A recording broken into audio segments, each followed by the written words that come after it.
Hello beautiful people, welcome back to my channel.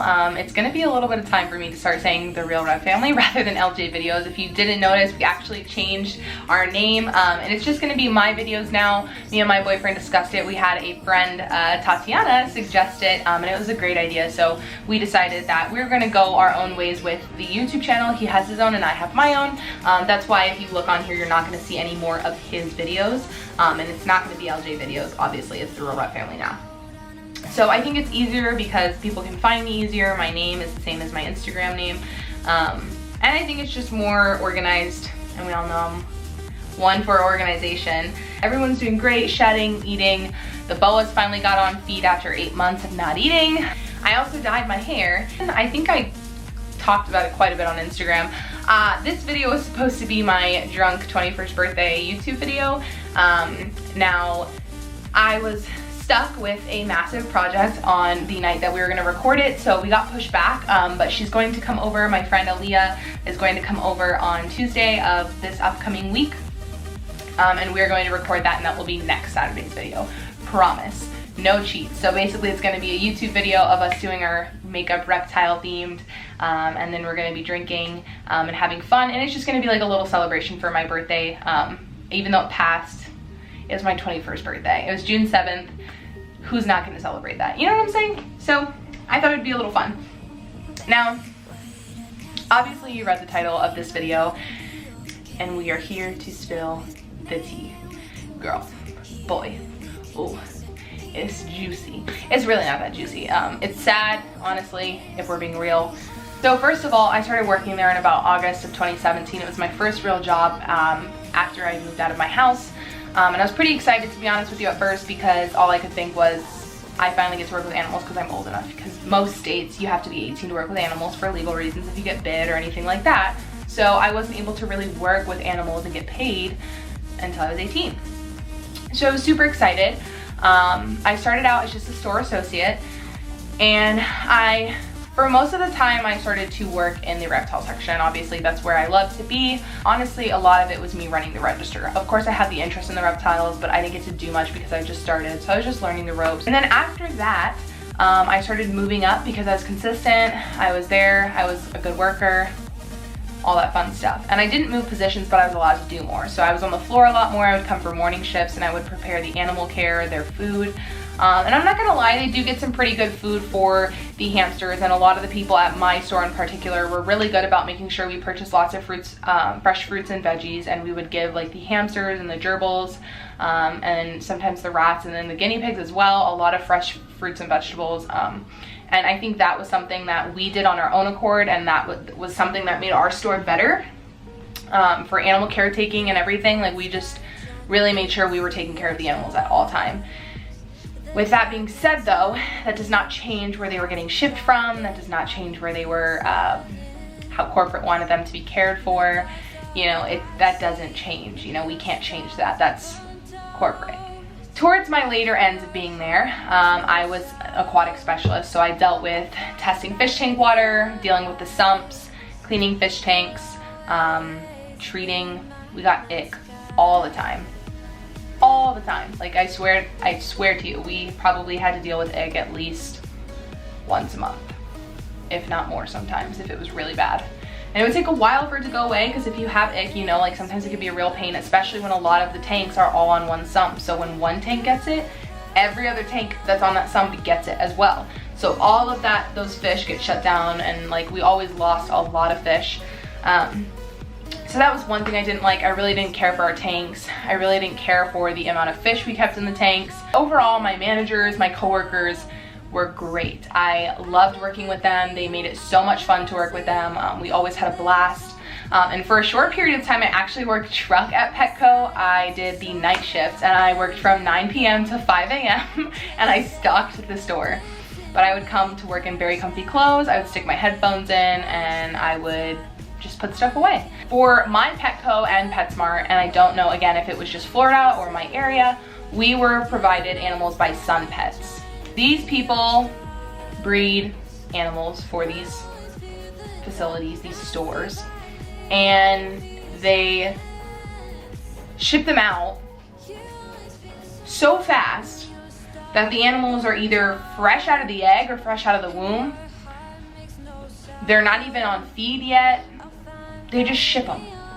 And we had so many issues at all times with all of the animals, okay? So we would get mice with holes in them, like literally just a hole in a mouse, and it was alive. We'd get mice with missing limbs. We'd get mice with swollen feet that were like infected beyond control, missing eyes, missing toes, some even with like missing or like wounded tails. I know when they ship those mice out, number one, their conditions in their general breeding facility was probably horrendous. And on top of that, them being shipped in such mass quantities and in such small enclosures and like containers is heartbreaking to me, because all I can think of in my head is like, they're just sitting there thinking, what's going on? I'm in pain, I'm scared. Why is this happening? And like, they don't know what's going on, and we're like taking advantage of them, and it just breaks my heart. Rescuing them is from Petco is not really rescuing, obviously. And in fact, you're just encouraging them that they are still selling animals and to keep providing animals. So as hard as it is to see that wounded mouse or that wounded rat or that wounded animal, please do not take it home. This is Lily, by the way. I didn't really introduce her. This is my mom and I share her. She's a toy Aussie. She's 10 years old. Lily, come say hi. Come here. She has the cone of shame. Do you have the cone of shame on, Lily? There we go. That much better. I love her. I've had her since I was 10. She's the best dog. And yeah, I just wanted you guys to be introduced to her because she's pretty awesome. Now we go on to the, really, I mean, the mice and the rats kind of came in the same condition. The mice obviously came in worse condition because they're shipped in higher amounts. They get stressed, they bite each other, they fight, they hurt each other, and then they run out of food or whatever the case may be, and then they start eating each other. So things like that were happening. So obviously it happens more to the mice than per se the rats, but it was still definitely something that was occurring. And then the guinea pigs came with a lot of infections. And that was their issue. They came with respiratory infections, they came with eye infections. Some of them would come with like wounded feet or something like that, maybe from standing on grates, depending on how they were bred. They would always come with some sort of infection, and that was really sad too. I just can't with any of them. It just breaks my heart. Now comes with the reptile section. The reptile section particularly pissed me off because, you know, the rodents, obviously their enclosures were too small, but there was nothing in the world I could possibly do about that. Like nothing. But in the reptile section, like that was what made me the angriest, because I felt like they wanted to get as many reptiles in that section as possible, that they ignored the clear signs that it's incorrect and that they're not doing it, like they're not doing it right. For example, leopard geckos. We had at least 5 to 10 baby leopard geckos housed in an enclosure at a time. Their substrate was sand. Now, if you're in like even an intro reptile owner, you probably know sand is absolutely terrible. And sand is even worse for babies because it's even harder for them to pass. So these babies were sitting on sand. They were being fed crickets most of the time. So when they would catch them, they would get the sand in their mouths all the time. We had so many leopard geckos with shedding problems, missing toes, stuff like that. And like there's a lot of people that didn't know what they were doing, so they would feed them the wrong stuff, they wouldn't give them calcium, like it was just a whole freaking mess and a half. Then we had iguanas, okay, first of all, and every year they put on this sale around like August where reptiles are 75% off, or 50% off, I think. But we had these iguanas. Okay, first of all, why is Petco selling iguanas? We had green, red, and blue iguanas. Why are we selling iguanas? Why? Why are we selling iguanas? You're Petco. Come on, like we're better than this. Like we are better than this. Why are, it doesn't make any sense. First of all, we're in Florida. You might as well go catch one outside. They're like everywhere, okay, if you want an iguana. 2, like this enclosure was, I'm not even kidding you, probably like this wide, this deep, with like 6 iguanas in it. And they made us feed them those like stupid colorful little pebbles that you feed iguanas. Not supposed to, but that they have for iguana food. They feed them that stuff. And while that's okay in moderation, like you can give them stuff like that, as a full-time diet, we gave them fruits and vegetables too, but like they ate a lot of that. Then in the enclosure above that, it was the same size, 4 veiled chameleons. 4 chameleons together. What the hell? I don't understand. And you can clearly see at all times they're pissed. And also keep in mind that this enclosure is acrylic, so the whole thing is reflective, so they see themselves the whole time on top of the other 3 that are in the enclosure with them. And like their structure was okay, they had plenty of stuff to climb on, they had mealworms, like that part was okay. But like, why are you housing 4 of them together? I don't understand. Then we had ball pythons, okay? We had ball pythons on Aspen.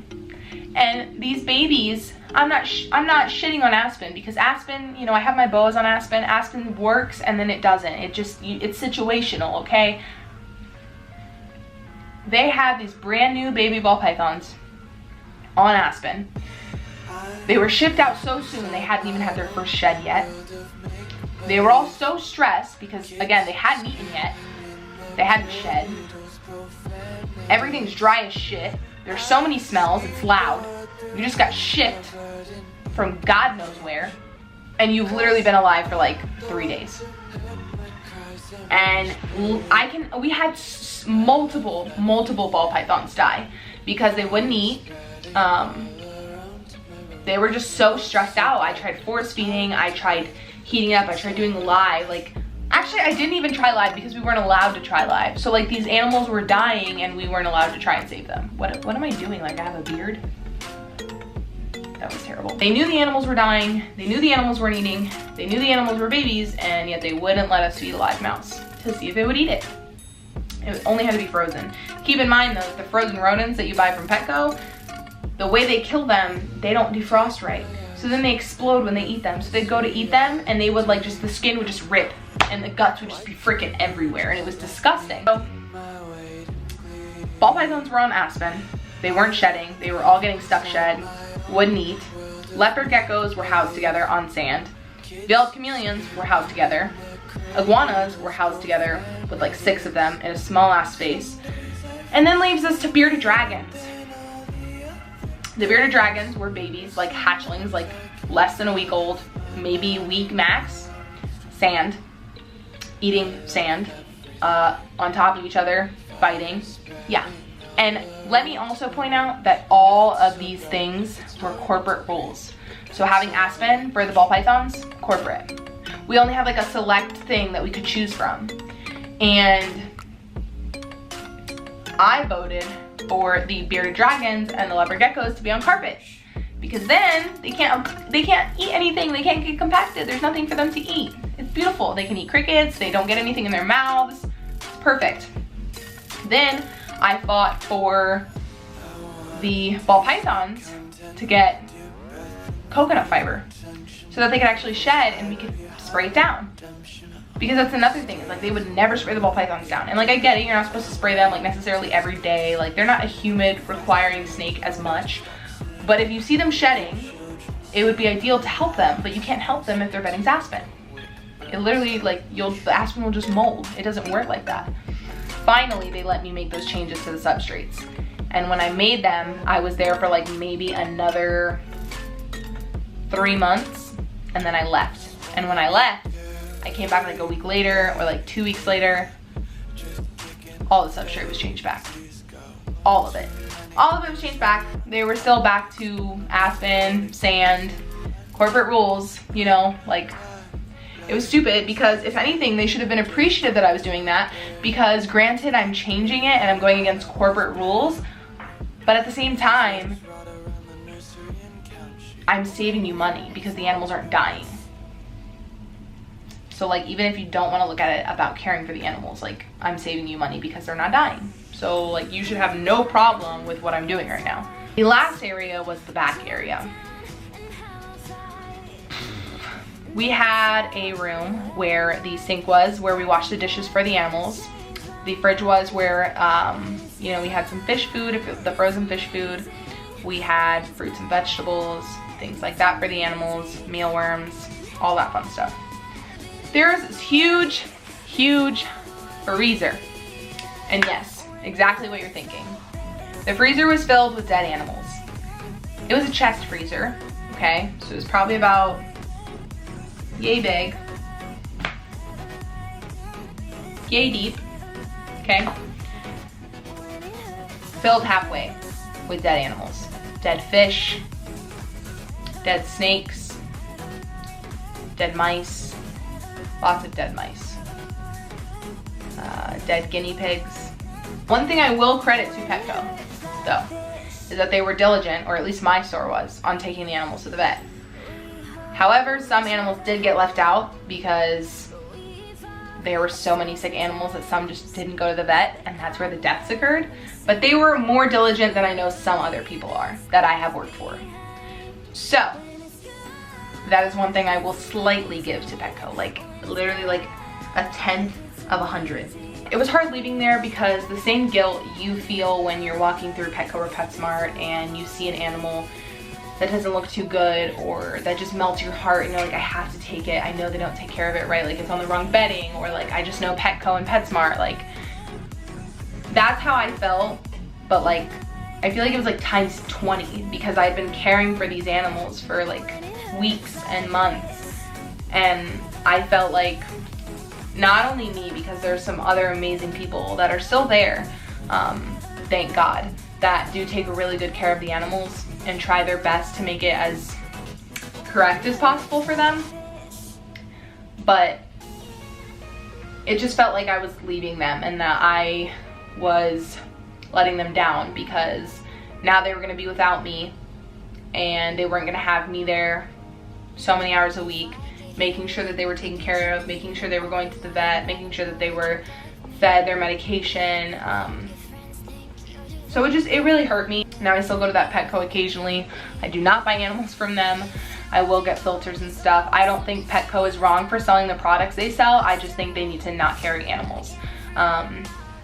You know, I don't think you should carry animals when, number one, you don't house them correctly, because that just teaches other people and it passes the bad knowledge.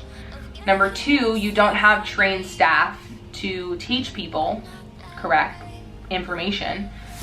Number three, you don't care about them. Like, it was different if you were screwing up and then you realized you were screwing up and then you attempted to fix it and you did, or maybe you didn't, but you're continuously trying. But like, they don't even care.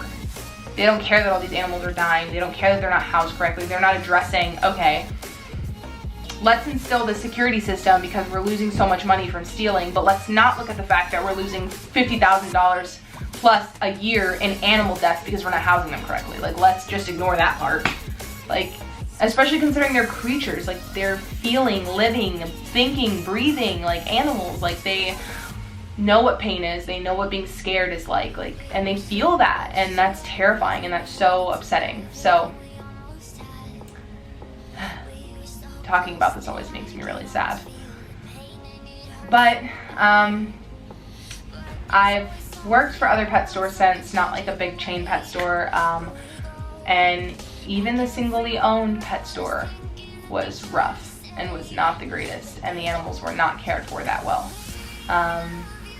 So I would love to one day open my own type of store and do it correctly, and that would mean the world to me, and have correct information, correctly trained workers, people that actually care and don't say, oh, this animal's sick, I don't feel like taking care of it right now, let me come back to it another time.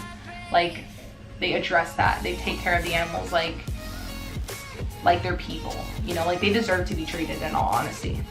It was great to see you all, and I hope you enjoyed watching this as always. Next week's video is going to be fun. I'm very excited for that one. I do apologize for it not being out this Saturday, but it just got away from me, you know, just how school is. But I did all my school homework up until the 20th of this month. Actually, I think until the 25th. So I will be good on homework for a little bit. I was super productive today. I got a bunch of homework assignments done. We're good. If you liked the video, as always, go ahead and hit that thumbs up button. If you want to see when I post next, turn on that notification bell. And if you have any comments, questions, concerns, whatever in the world it could possibly be, drop a comment down below. And most of all, if you enjoy watching me and me only, since it's my channel now, you can hit that subscribe button. It would make me smile, make me really happy. But yeah, I will see you guys next Saturday. I probably won't be able to see you straight. I'll be all crooked with my drunken eyeballs, but you guys will have a good time laughing at me, and I will have a good time laughing at myself, and that's what's good about it. I love you all so much, and I will see you guys next time.